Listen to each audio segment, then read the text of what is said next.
મિત્રો, એકવાર માતા લક્ષ્મી ભગવાન વિષ્ણુને પૂછે છે કે હે સ્વામી, તુલસી પાસે દીવો પ્રગટાવવાનું શું મહત્વ છે અને દરરોજ સાંજના સમયે તુલસીની પાસે દીવો શા માટે પ્રગટાવવામાં આવે છે? તેનાથી મનુષ્યને શું ફળ પ્રાપ્ત થાય છે? તુલસીની પાસે દીવો પ્રગટાવવાની વિધિ શું છે અને દીવો પ્રગટાવતા સમય કયા મંત્રનો ઉચ્ચાર કરવો જોઈએ? કૃપયા કરીને મને વિસ્તારપૂર્વક સમજાવો. ત્યારે ભગવાન વિષ્ણુ કહે છે, હે દેવી, આજે તમે બધા માનવ જાતિના કલ્યાણ માટે ખૂબ જ સારો પ્રયત્ન કર્યો છે.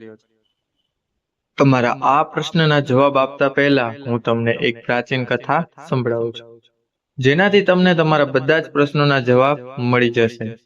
એટલા માટે તમારે આ કથાને ધ્યાનપૂર્વક સાંભળો.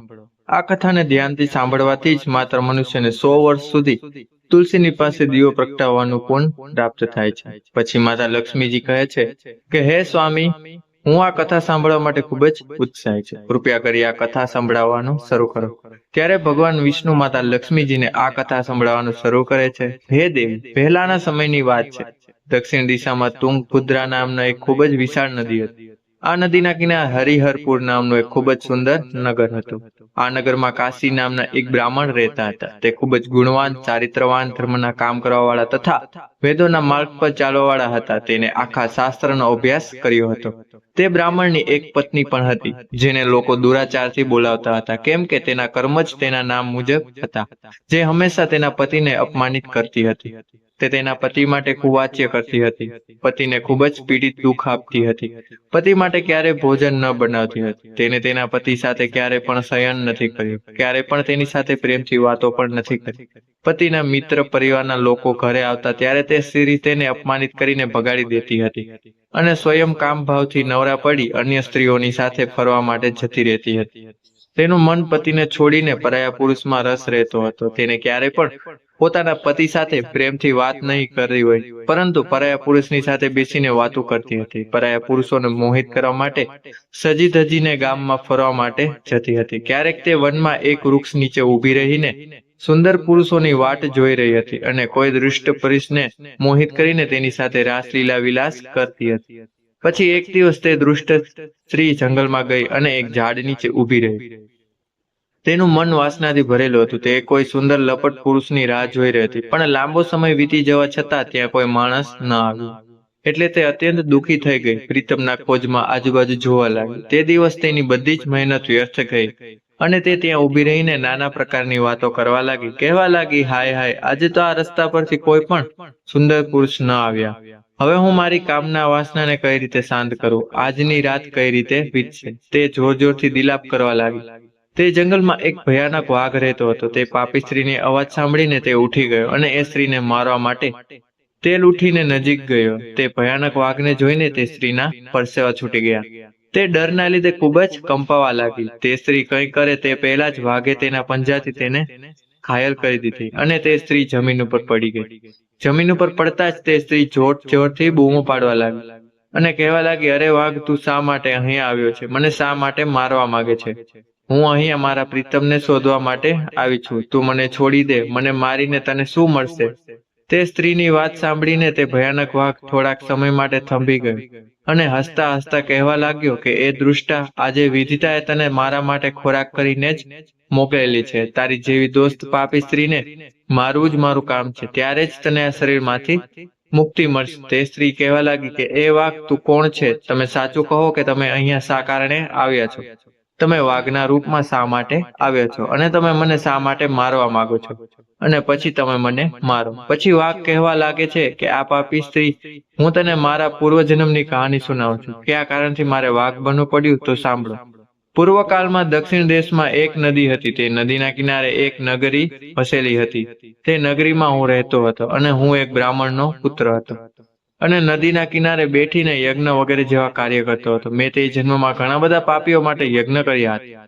તે પાપીઓના ઘરે ભોજન પણ કર્યું હતું. મેં તનના લોભે આ પાપીઓના કાર્યો કર્યા હતા. જે વસ્તુનું દાન બ્રાહ્મણે ન લેવું જોઈએ તે વસ્તુનું દાન પણ મેં ગ્રહણ કર્યું હતું અને બીજા પાસે પણ ધન લેતો હતો, પરંતુ ક્યારે પણ પાછું કરતો ન હતો. આવી રીતે પાપ કરતા કરતા મારે ઘણા વર્ષો વીતી ગયા અને હું વૃદ્ધ થઈ ગયો. મારા બધા જ વાળ સફેદ થઈ ગયા, આંખો સોજવા લાગી, મોઢામાંથી બધા જ દાંત પડી ગયા, છતાં પણ મારી દાન લેવાની આદત ગઈ નહીં. અને હું આવી જ રીતે પાપ કરતો રહ્યો. પછી એક દિવસ હું ધનના લોભે નદી કિનારે ગયો અને અન્ય ધૂર્ત બ્રાહ્મણોની સાથે મળીને હંમેશા માણસોને ધૂતિયા ખોટા મંત્ર બોલીને વિધિ વિધાનપૂર્વક પૂજા કર્યા વિના દેવી દેવતાઓની પૂજા કરી અને ઘણું બધું ધન દાનમાં લીધું. પછી તે જ સ્થાન પર એક બીમાર કૂતરો મારા પગ પર કરડી ગયો અને હું બેહોશ થઈ ગયો અને પડી ગયો. તે જ સમયે મારા પ્રાણ પણ ચાલ્યા ગયા. અને ત્યાં યમુના દૂત તો તે સ્થાન પર આવ્યા અને મને પકડીને એમપુરી સાથે લઈ ગયા. ત્યાં યમરાજે ચિત્રગુપ્તને મારા કર્મનો હિસાબ કિતાબ કાઢવા માટે કહ્યું. પછી ચિત્રગુપ્ત કહેવા લાગ્યા કે હે ધર્મરાજ, આ બ્રાહ્મણે ઘોર પાપ કર્યું છે. તેણે બીજાને ખોટું બોલીને થાન લીધું છે. વિધિ વિધાનપૂર્વક પૂજા ન કરાઈને ખોટા મંત્ર બોલીને ભગવાનનું ઘોર અપમાન કર્યું છે. એટલા માટે આ પાપી ખાલી નર્ક જવાને જ લાયક છે. પછી યમરાજે તેના દૂતોને આદેશ આપ્યો અને મને નર્કની અગ્નિમાં નાખી દીધી. ઘણા વર્ષો સુધી નર્કની સજા ભોગવ્યા બાદ મને વાઘનું શરીર પ્રાપ્ત થયું અને હું આ દુર્ગમ વનમાં રહેવા લાગી. હું મારા પૂર્વજન્મના પાપોને યાદ કરીને ક્યારેય પણ મહાત્મા, સાધુ પુરુષ, સારી સ્ત્રીઓને ભક્ષણ નથી કરતી. હું ખાલી પાપી અને દુરાચારી અને ખરાબ સ્ત્રીઓનું જ ભક્ષણ કરું છું, કેમ કે મને પાપથી મુક્તિ મળી જાય. આ પ્રમાણે તે વાઘને પોતાના પૂર્વજન્મની વાત સાંભળી દીધી અને તે સ્ત્રીને કહેવા લાગ્યો કે હે પાપીન, તારા આચરણથી તો તું ખરાબ એટલે કે ઉલટા સ્ત્રી લાગે છે. તારા પતિને છોડીને તું આ વનમાં અન્ય પુરુષ સાથે ભોગવિલાસ કરવા માટે આવી છે. એટલા માટે જ તું આજ મારો ખોરાક જરૂર બનીશ. આમ કહીને વાઘ તેના તીક્ષ્ણ નાખોથી તે પાપી સ્ત્રીને મારી નાખી અને તે સ્ત્રીને યમપુરી લઈ ગયા. ત્યાં તેને યમરાજ સામે ઊભી રાખી. પછી ચિત્રગુપ્તે તે સ્ત્રીના લેખો જણાવ્યા અને યમરાજને કહ્યું કે ધર્મરાજ, આ સ્ત્રી ખૂબ જ પાપી છે અને ઘોર પાપ કર્યું છે. તેને ક્યારે પણ પોતાના પતિની સેવા નથી કરી. તે પોતાના પતિને ભૂલીને બીજા પરાયા પુરુષ સાથે રાસરમણ કરતી હતી.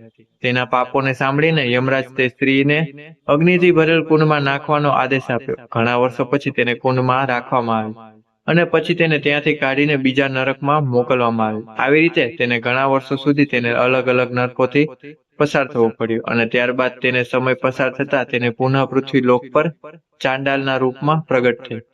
ચાંડાલના ઘરમાં જન્મ લઈને તે ફરીથી અનેક પાપ કરવા લાગી, વ્યભિચાર કરવા લાગી, અનેક પુરુષોની સાથે વિહાર કરવા લાગી. થોડા સમય પછી પૂર્વજન્મના પાપોના કારણે તેને કોઢ નામનો રોગ થઈ ગયો અને તે ભયાનક પીડા સહન કરવા લાગી. તેનો અંગે અંગ જલવા લાગ્યો અને આંખોમાં પણ જલન થવા લાગી. આ દુઃખને સહન કરતી તે દિવસો પસાર કરવા લાગી. પછી તે એક દિવસ તે તીર્થ સ્થાનમાં સ્નાન કરવાના હેતુથી અનંતપુરામાં ચાલી ગઈ. ત્યાં એક આશ્રમની બહાર નિવાસ કરવા લાગી અને ત્યાં આશ્રમની બહાર એક તુલસીનો છોડ હતો. બીજી સ્ત્રીઓને ત્યાં તુલસીની પાસે દીવો પ્રગટાવતા જોઈને તે સ્ત્રીએ પણ દીવો પ્રગટાવ્યો. પછી તે જ રાત્રે હૃદયના કારણે તેનું મૃત્યુ થયું અને યમરાજના દૂતો તેને લઈ જવા માટે ત્યાં પ્રગટ થયા. ત્યારે યમદૂતોને તે સ્ત્રીને યમના પાસથી બાંધીને લઈ જવા લાગ્યા. ત્યારે ભગવાન વિષ્ણુ બે પાર્ષદ તે સ્થાન પર પ્રગટ થયા અને તેને તે બંને દૂતોને રોકી લીધા અને કહેવા લાગ્યા, હે દૂતો, આ સ્ત્રીને તમે છોડી દો. આ સ્ત્રી નરક જવાને યોગ્ય નથી. તમે કોના આદેશથી આ ધર્મ કરી રહ્યા છો? યમના દૂતો બોલ્યા, હે પાર્ષદો, અમે યમરાજના આદેશથી આ પાપી સ્ત્રીને લઈ જઈ રહ્યા છીએ, પરંતુ તમે અમને કયા કારણથી રોકી રહ્યા છો? આ સ્ત્રી તો ખૂબ જ પાપી છે અને તેને નરકમાં લઈ જવાની એમણે આજ્ઞા આપવામાં આવી છે. આપે વિષ્ણુ કહેવા લાગ્યા કે હે દૂતો, આ તો મારી ભક્ત છે, આ નરક જવાને યોગ્ય નથી. તેને સાંજના સમયે તુલસીની પાસે દીવો પ્રગટાવ્યો હતો. આ કારણથી તેના બધા જ પાપો નષ્ટ થઈ ગયા છે. એટલા માટે તે નરક જવાને યોગ્ય નથી. આ સ્વર્ગ જવાને પાત્ર થઈ ગઈ છે. ભગવાનની વાત સાંભળી દૂતો એક તે સ્ત્રીને ત્યાં જ છોડી દીધી અને યમલોક ચાલ્યા ગયા. ત્યાં જઈને તેણે યમરાજને બધી જ વાત કરી દીધી. પછી ભગવાન વિષ્ણુ તે સ્ત્રીને દિવ્ય વિમાનમાં બેસાડીને સ્વર્ગલોક લઈ ગયા. ભગવાન વિષ્ણુ કહે છે કે હે દેવી, આ પ્રમાણે તુલસીની પાસે ખાલી દીવો પ્રગટાવવાથી જ મનુષ્યના બધા જ પાપો નષ્ટ થઈ જાય છે. જે સ્ત્રી દરરોજ સાંજે તુલસીની પાસે દીવો પ્રગટાવે છે તે સૌભાગ્યશાળી બને છે. તેના પૂર્વજન્મના બધા જ પાપો નષ્ટ થઈ જાય છે અને તેને સુખ સમૃદ્ધિની પ્રાપ્તિ થાય છે. અને દીવો પ્રગટાવતા તમારે કહેવું જોઈએ કે હે વિષ્ણુ પ્રિય તુલસી, હું તમને નમન કરું છું. તમે મને સારી બુદ્ધિ દો. હે માતા, તમે મને મારા મનને રોશની આપો.